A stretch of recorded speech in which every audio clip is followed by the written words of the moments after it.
बिस्मिल्लाहिर्रहमानिर्रहीम। अस्सलाम वालेकुम डियर स्टूडेंट्स। आज हम अपना न्यू चैप्टर स्टार्ट करेंगे और ये हमारा लास्ट चैप्टर है हमारे सिलेबस का, केमिस्ट्री सिलेबस का, केमिकल इंडस्ट्रीज़, और डिस्कसिंग टॉपिक है metallurgy of copper. Chemical industry किसी भी कंट्री के अंदर बैकबोन कंसिडर की जाती है और डिफरेंट प्रोडक्ट्स ये on the large scale produce करती हैं for the requirements of the population। सबसे पहले हम ये देखते हैं कि basically what is metallurgy. Metallurgy हमारे पास ये केमिस्ट्री की ऐसी ब्रांच है। मेटलर्जी जो है बेसिकली हमारा फोकस जो है वो कॉपर की मेटलर्जी है, ठीक है।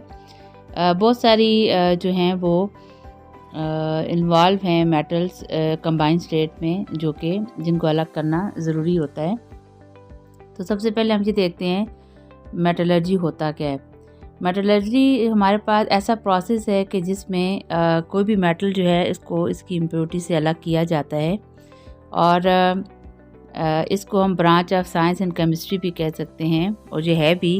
It's a technology concern with the properties of the metal, their production, purification and their uses for daily life।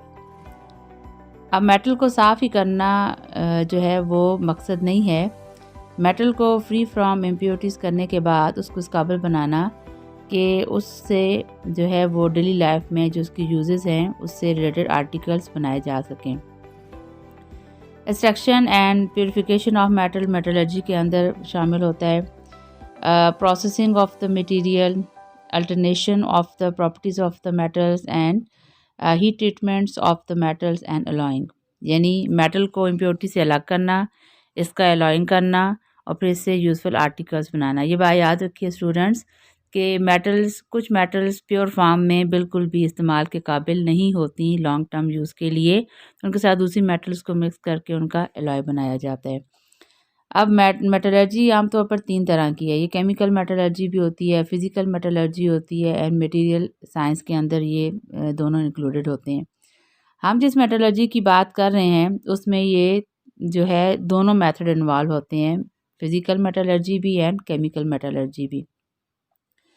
यहाँ आप देख सकते हैं कॉपर को इसकी मुख्तलिफ जो हैं वो फार्म्स हैं, और ये डिपेंड करता है ये किस एरिया से ऑब्टेन किया जाता है। और फिर यहाँ के आर्टिकल्स हैं जो कि कॉपर को ऑब्टेन करने के बाद इनसे ये ऑब्जेक्ट या आर्टिकल्स बनाए जाते हैं।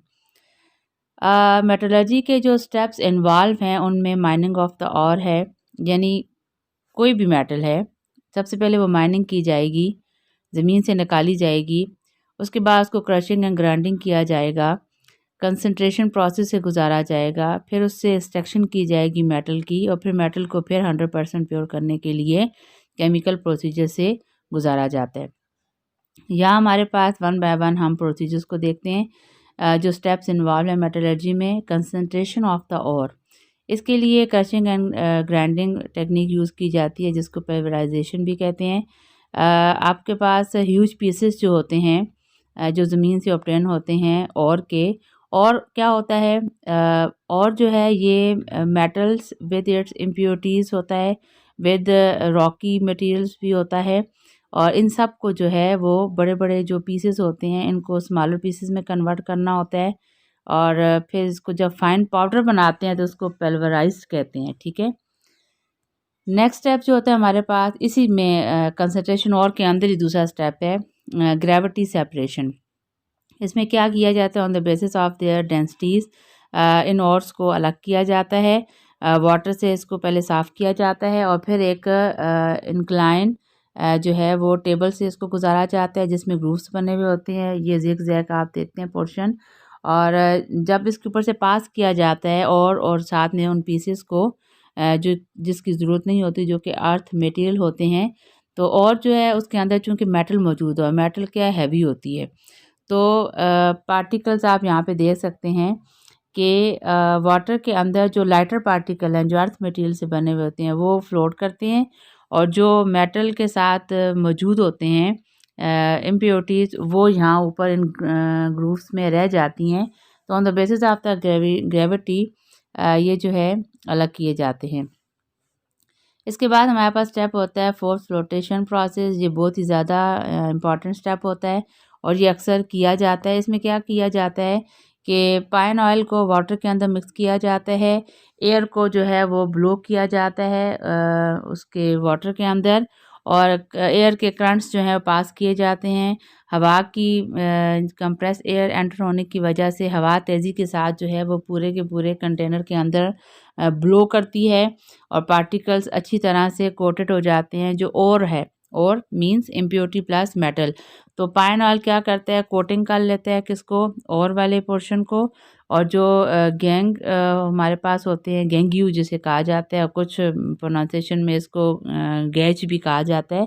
ये वो पार्टिकल्स होते हैं जो कि जिसकी हमें ज़रूरत नहीं होती। ये रॉक्स पार्टिकल हो सकते हैं, ये स्टोन्स हो सकते हैं, ये डस्ट और सैंड्स हो सकते हैं, ठीक है।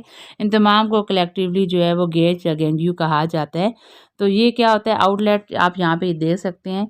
वो गेज या गैंग्यू जो है वो बेस पे सेटल डाउन हो जाते हैं जिसमें मेटल मौजूद नहीं है, तो ये रिमूव हो जाते हैं। जबकि वो पीसेस जिनमें मेटल्स मौजूद है इम्प्योरिटीज़ के साथ, उनको कोटिंग कर लेता है पाइन ऑयल, और फिर वो सरफेस के ऊपर जब फ्लोट करता है दूसरे कंटेनर में वो शिफ्ट कर लिया जाता है, और इस तरह और के पीसेस को जो है वो रॉकी मटेरियल से अलग कर लिया जाता है। एक और मेथड है जो कि मैग्नेटिक सेपरेशन कहलाता है। इसमें ये भी किया जाता है लेकिन जब ज़रूरत हो। आमतौर पर ऐसा होता है कि मैग्नेटिक रोलर इस्तेमाल किए जाते हैं जिनके अंदर मैग्नेट लगे हुए होते हैं। अब होता क्या है कि ये पार्टिकल जब मूव करवाए जाते हैं, फाइन पाउडर और जो होता है फाइन पाउडर की फॉर्म में होता है, जब ये मूव करवाया जाता है तो आप देख सकते हैं ये जो रोलर है इसमें मैग्नेट है। तो मैग्नेट की वजह से आप ये भी आपको पता है कि मैग्नेट के इर्द गिर्द एक मैग्नेटिक फील्ड होती है। तो और के वो पार्टिकल जिनके अंदर मेटल्स मौजूद हैं वो क्या होते हैं, इस कंटेनर में मूव करते हैं जहाँ पे मैग्नेट है, और नॉन मैग्नेटिक जो हमारे पास ओर्स होंगी वो दूसरे कंटेनर में ड्रॉप होती हैं। ये बात याद रखिए स्टूडेंट्स के, तमाम की तमाम जो मेटल्स हैं वो मैग्नेटाइज भी नहीं होती। कुछ मैग्नेटिक और मेटल्स होती हैं जो कि मैग्नेट के तरफ जो है वो अट्रैक्ट होती हैं, और कुछ नॉन मैग्नेट होती हैं, मैग्नेटाइज होती हैं जो कि मैग्नेट से की तरफ अट्रैक्ट नहीं होती। तो ये प्रोसेस भी स्टेप यूज़ किया जाता है according to the demand of the condition to find और प्रोवाइडिंग द और। Last and very important topic है, ये स्टेप है हमारे पास इलेक्ट्रोलाइटिक रिफाइनिंग। स्टार्ट में मैंने जो प्रोसेस बताई उन तमाम प्रोसेस से गुजरने के बाद आखिर में हमारे पास ये मस्ट ये अप्लाई किया जाता है इलेक्ट्रोलाइटिक रिफाइनिंग का प्रोसेस। अब यहाँ पे चूँकि हमने कॉपर के हवाले से पढ़ा और आगे हम इसको अभी डिटेल में देखेंगे, तो इलेक्ट्रोलाइटिक रिफाइनिंग की जाती है, इलेक्ट्रोलाइटिक सेल अरेंज किया जाता है, उसमें एनोड और कैथोड अप्लाई किए जाते हैं, और फिर इसको नेक्स्ट हम आगे अब एक्सप्लेन करते हैं ये प्रोसेस कैसे चलेगा और एक्सट्रैक्शन ऑफ कॉपर हमारे पास कैसे हो जाएगी, क्योंकि हमने फोकस करना है एक्सट्रैक्शन ऑफ कॉपर को।